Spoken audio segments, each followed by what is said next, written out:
j'espère que vous allez bien. Bienvenue dans l'émission Signes et Plus. Dans cette émission, je serai accompagnée de Aïchatou. Salut. Aïchatou a la particularité d'être sourde et dans cette première vidéo, nous allons en apprendre plus sur la particularité des personnes sourdes. Nous allons lui poser toutes les questions qu'on pourrait avoir afin que vous sortiez de cet épisode sans aucun tabou. Est-ce que ça vous va? Top. C'est bon pour toi aussi? Parfait. Super. Aïchatou, est-ce que tu peux te présenter? Salut tout le monde. Alors, je m'appelle Aïchatou, j'ai 26 ans et j'habite à Creil et je travaille à Paris en tant que dans le service administratif. D'accord. Depuis quand tu sais que tu es sourde? Depuis que je suis née. Depuis que tu es née? Ouais. D'accord. Est-ce que tu peux nous en dire plus sur les personnes sourdes? Est-ce que tu es sourde et muette aussi? Alors, on ne dit pas que les personnes qui étaient sourdes et muettes. Alors, le fait comme moi, je suis complètement sourde et j'ai la preuve que je peux parler, donc on ne dit pas sourd et muet en fait. D'accord. Donc tu es sourde, mais tu peux parler. Non. Donc sourde et muet, c'est pas quelque chose qui existe. Dans une minorité, mais pas la plupart en fait. Alors, ils privilégient la langue des signes que parler en fait. D'accord. Donc, effectivement, il y en a beaucoup qui disent que sourd et muet, mais c'est faux. Ok. Alors, voilà. Donc parfois on peut croire qu'il y a des personnes qui sont sourdes et muettes juste parce qu'elles ne veulent pas parler et privilégier la langue des signes, Voilà. alors qu'en fait elles peuvent tout à fait parler. Voilà, c'est ça. En parlant de la langue des signes, comment ça se passe? Là j'essaye de faire des gestes, mais est-ce qu'on parle tous de la langue des signes de la même manière? Alors, j'ai appris la langue des signes à l'école quand j'étais petite. J'ai été prise en charge à partir de 3 ans.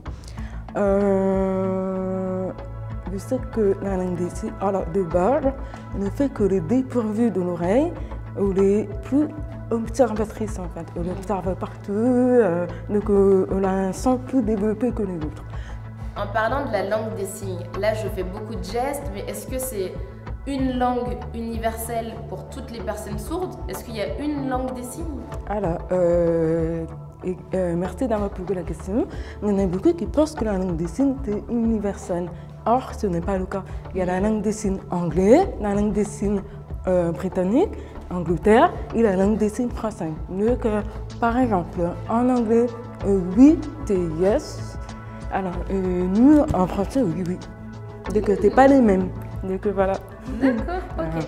Si je comprends bien, il y a plusieurs langues des signes en fonction des régions, en fonction des pays. Ouais, et en fonction de la ville aussi. En fonction de la ville aussi. Oui. Mais comment vous faites pour vous comprendre?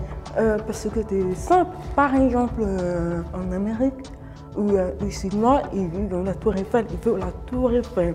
Donc c'est facile à capter de quoi ils parlent. Alors qu'en France, on dit Paris, la Tour Eiffel. D'accord. Voilà, il y a plusieurs signes plus devinés, quoi. D'accord. Ok, ok. Super intéressant. On dit langue des signes ou langage des signes? Jamais langage des signes en fait. Jamais langage des signes? Non, oui, la langue des signes. Parce que c'est une langue comme les autres en fait. C'est que ce soit en anglais, espagnol, et la langue des signes, ça en fait partie de la langue aussi. Voilà. Ok, donc la langue des signes et pas le langage des signes, c'est une langue comme une autre. Voilà. La langue des signes, c'est super important pour que tout le monde puisse se comprendre. Comment ça se fait qu'on n'apprend pas ça à l'école? Alors, parce que c'est vraiment dommage qu'on n'apprend pas à l'école actuellement. En fait, dans des écoles, il y a option NV2, mais ça dépend de certaines régions, en fait, il n'y en a pas partout. Donc, c'est pour cela que je te dis que, en fait, le fait que dans cette situation, déjà, pour que la société s'adapte à nous, j'aimerais transmettre de savoir aux petits-enfants, aux enfants, comme tu dis, souvent, les petits-enfants, c'est les leaders, les leaders du demain, voilà. Et du coup, pour moi, c'est vraiment important de les apprendre pour les enfants pour qu'ils puissent peut-être bénéficier dans la vie future, quand ils vont grandir. Voilà. Donc, très important que nos futurs leaders sachent signer parce que nous devons pouvoir communiquer avec toutes personne, peu importe leur particularité, il est important pour nos futurs leaders qui vont demain impacter le monde, qu'ils puissent rendre ce monde plus inclusif. Vraiment très important. On a parlé du coup de la langue des signes dans le milieu scolaire par rapport aux enfants, aux juniors, et maintenant dans le monde professionnel. Comment ça se passe? Est-ce que tu as des difficultés dans ton travail avec tes collègues? Oui, j'ai quelques difficultés. Alors, c'est par rapport au Covid.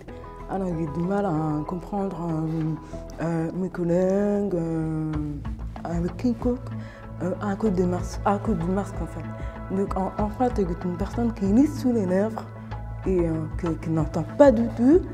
Et du coup, les personnes qui portent le masque, c'est compliqué.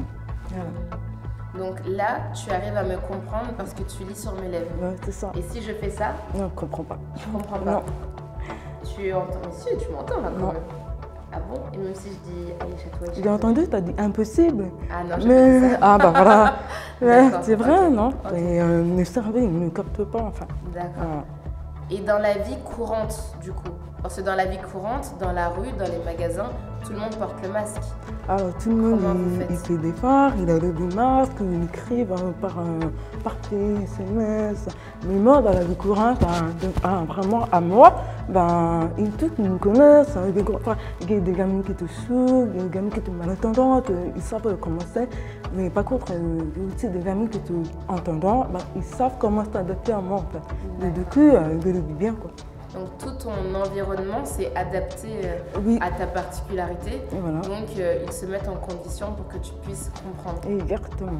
Et est-ce que tu as des anecdotes à nous partager de difficultés du quotidien auxquelles nous, on ne pense pas forcément, mais auxquelles les personnes qui sont malentendantes ou sourdes vivent quotidiennement?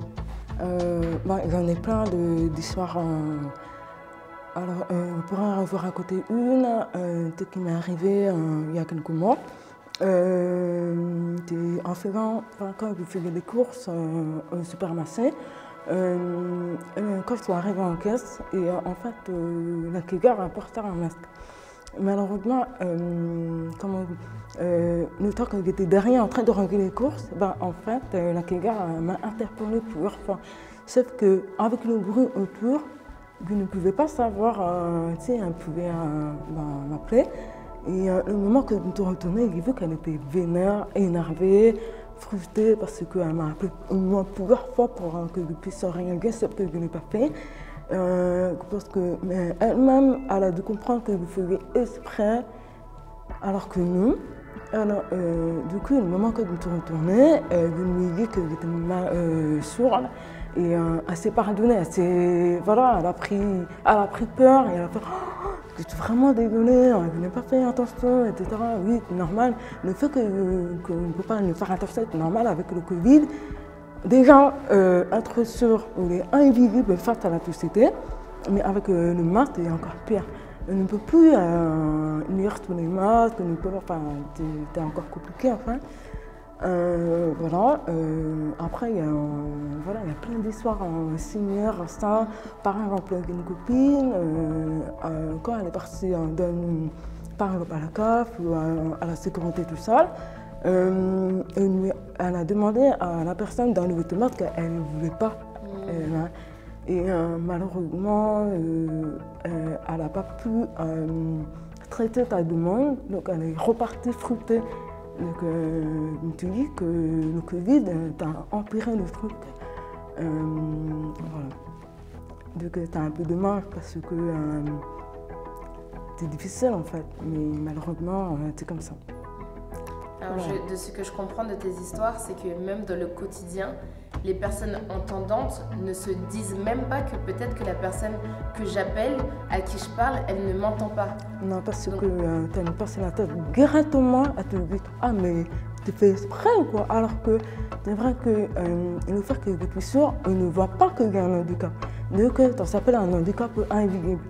Donc, c'était très compliqué avec le Covid. Déjà, avec le Covid, c'était compliqué, mais avec le Covid, ça a empiré la situation. Voilà. Donc, je comprends que du coup, les personnes sont choquées, mais toi, tu te sens comment?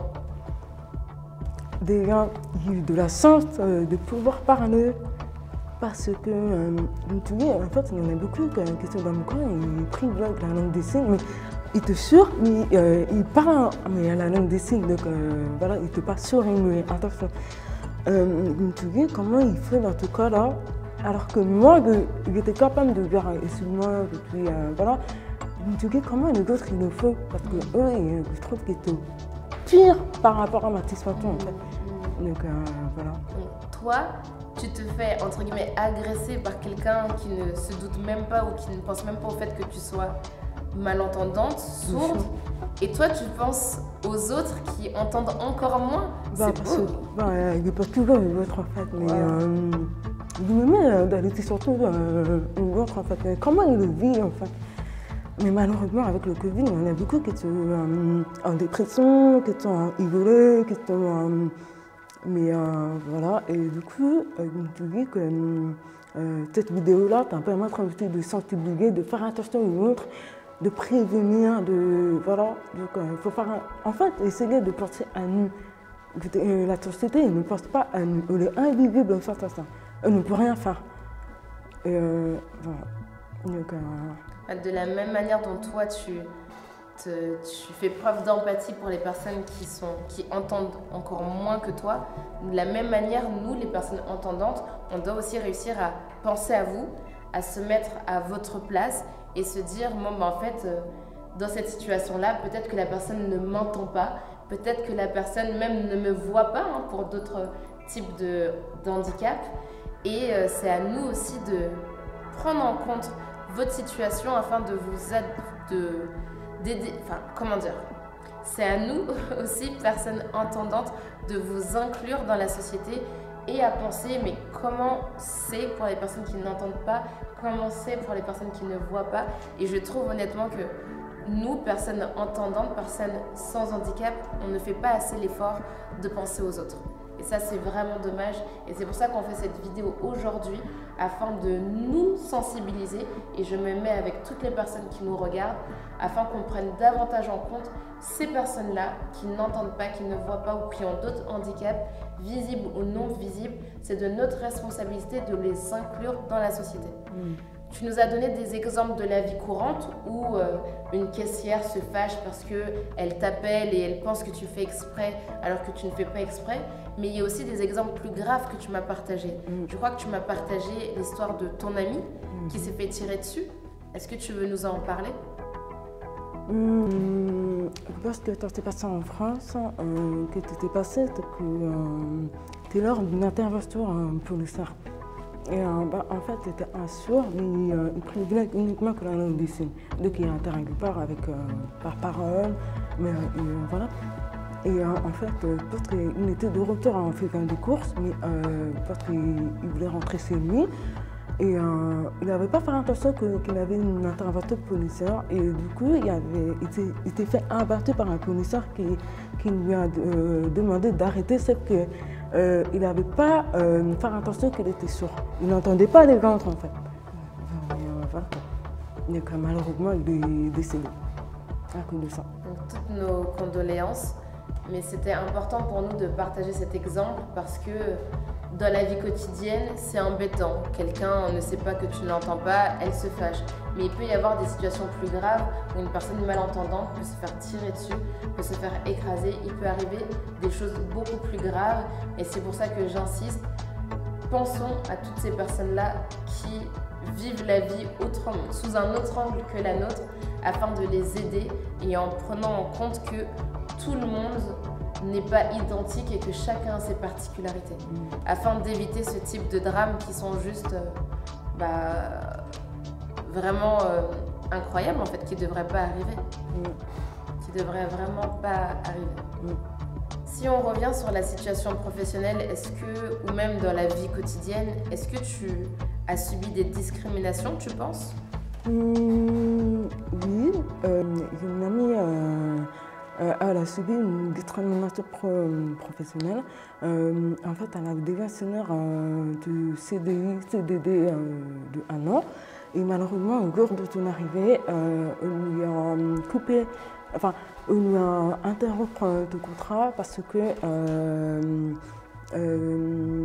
alors, déjà, pour eux, ils disent qu'ils ne veulent pas aménager le bureau parce que, mon frère, la vraie vérité, c'est que la personne qui devrait la former, il ne venait pas enlever ton masque en fait.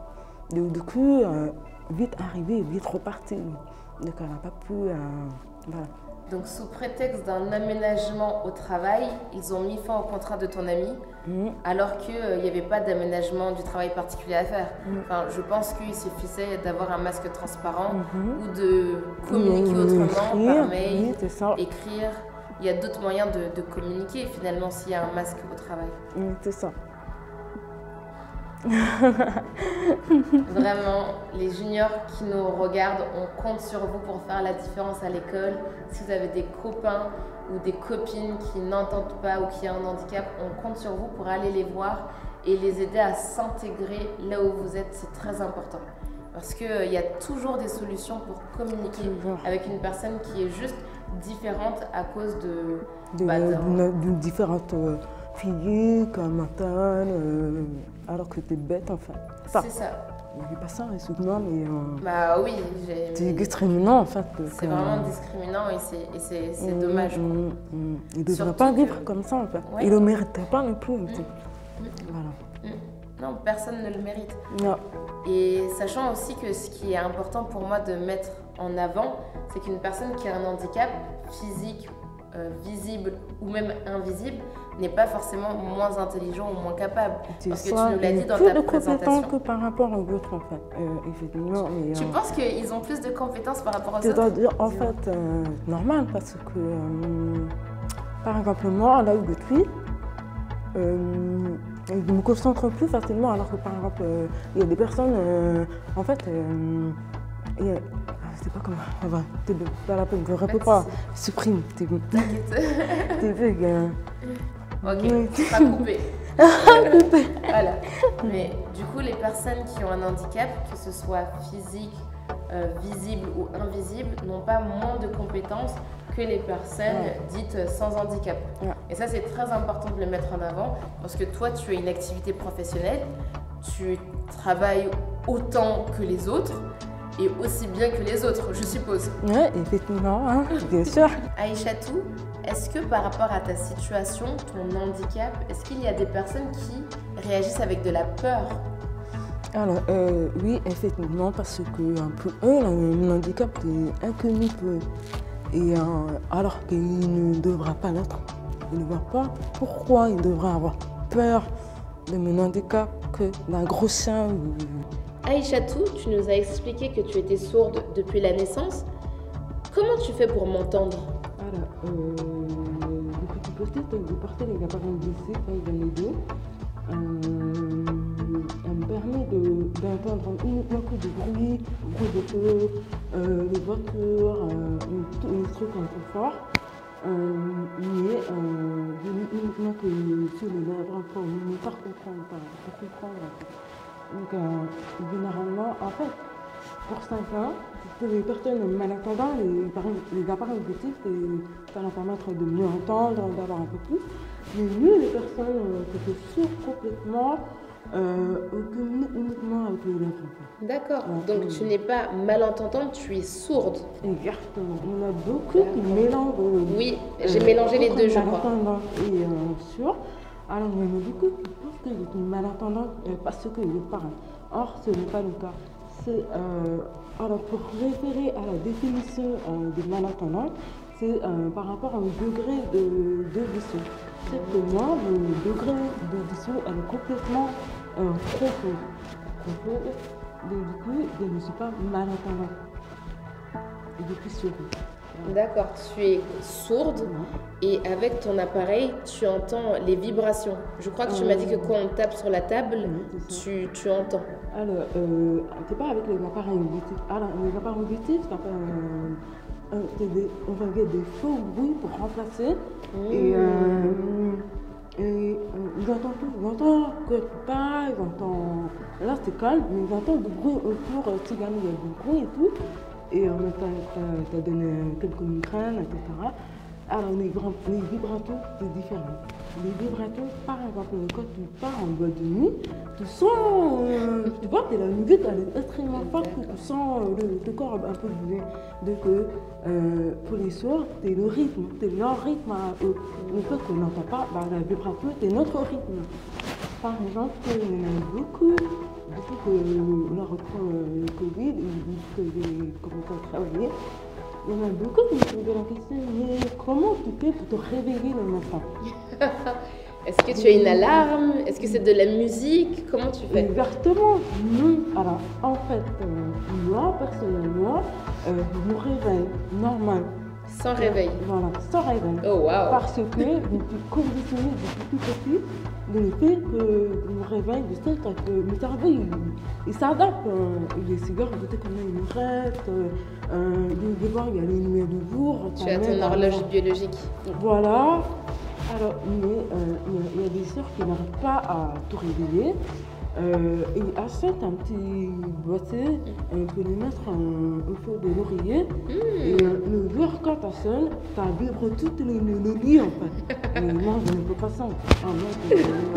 D'accord, bon, bah quand ça vibre, ah, t'es obligé de te réveiller. Vibre pendant une minute absolument. C'est pas possible. D'accord. J'ai une autre question. Les personnes sourdes, elles n'écoutent pas de musique du coup? Alors, si, ça dépend. En fait, pour commencer, les sourds, on n'a pas tous les mêmes degrés. Mais on dit qu'on est sourd parce qu'on a un même handicap, mais on n'a pas tous les mêmes degrés. Ce n'est pas parce que, par exemple, toi tu es sourd qu'on a la même éducation qu'on a grand frère. Non, il y en a un qui est sourd, qui entend la musique, mais à leur façon. Moi, j'entends la musique, mais je n'entends pas les paroles. Mais je connais la musique en fait. Oh wow! Après, il y a des parents qui te répètent à plusieurs fois, tu t'adaptes. Pareil. Il y en a d'autres sourds complètement qui ne connaissent pas la musique, qui n'entendent pas la musique, qui n'écoutent pas la musique. Donc après, il y a une autre manière aussi, par exemple, pour l'interpelle. Comment les sourds entendent l'interpelle? Quand ils vivent tout seul en fait. Oui. Comment ils Quand on sonne, qu'est-ce qui se passe? Bah, tu n'as pas d'idée. On toque à la porte? Tu n'as pas d'idée. Ah oui, mince. Bah oui, tu n'as pas d'idée. Aucune idée. Aucune idée. Alors, nous les sourds, on est très sensibles. On est vraiment très sensibles aux lumières, vibrations, tout. Dès que, par exemple, si un sourd il est seul, qui n'entend pas l'interphone, comment ça se passe? Ben, quand il sonne, dans le milieu des sourds, il y a une espèce de lumière pour qu'il place, pour prévenir qu'il y a quelqu'un en bas. Ça permet de te prévenir en fait. Ok. Et après, il y a ça, après, il y a d'autres façons, mais la plupart, c'est ça. D'accord. Donc il y a toute une installation à la maison pour les personnes sourdes. Des adaptations. Des adaptations. Ouais. Ok, super intéressant. Dans cette émission Signe Plus, qu'est-ce qu'on va apprendre à Aïchatou? La langue des signes. Et quoi dans la langue des signes? On va apprendre beaucoup de choses. Comment te présenter à nous, au bien et les couleurs. Tous les petits. Waouh! Aïchatou, pour toutes les personnes qui nous regardent, quel est le message que tu aimerais leur transmettre? Qu'est-ce qu'ils doivent retenir de cette vidéo de sensibilisation? Alors, de passer aux autres, ça nous fait un peu gare à nous, que vous apprenez la langue des signes, de faire un effort là-dessus. Et voilà. Donc, pensez à toutes les autres personnes qui ont un handicap et faire en sorte de les inclure davantage dans notre quotidien et dans la société et apprendre la langue des signes. Et c'est pour ça qu'on vous a fait cette superbe émission Signe Plus dans laquelle vous allez apprendre plein de choses super intéressantes. Comment on dit hello et comment on dit au revoir déjà? Au revoir. À très vite. À très vite. C'est ça? À très vite, c'est différent. Peut-être à tout à l'heure. Ça c'était à mince. À tout à l'heure.